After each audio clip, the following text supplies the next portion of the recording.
Thank you, Mr. Speaker. I would like to thank the distinguished chairman, Chairman Smith, chairman of the Science Committee, the gentleman from Mississippi, and also the gentlewoman from Maryland for their leadership on this important issue and for getting this bill to the floor. Human space exploration and discovery sciences are so ingrained in the American way of life that they have become emblematic of America's role as an exceptional nation. It's in our DNA as Americans to push the boundaries and frontiers of knowledge.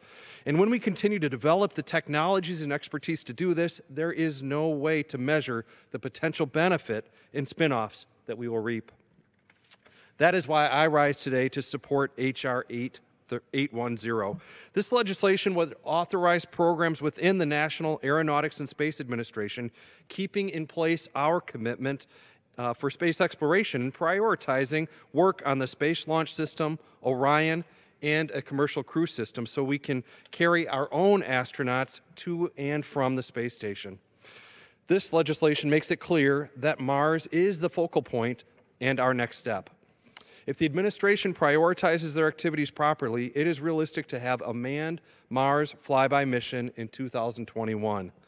This legislation will require further examination of this mission, which I think would finally help spur NASA into the next era.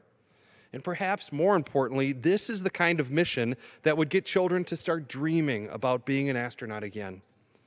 For the last few years, NASA and our space workforce have been unsure of the next mission and are struggling to stay afloat.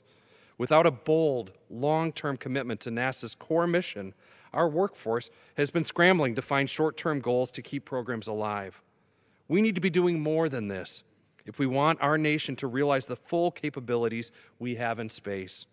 This legislation is a step in the right direction, and that is why I urge my colleagues to support it. Thank you again to the sponsors, and thank you, Mr. Speaker. I yield back.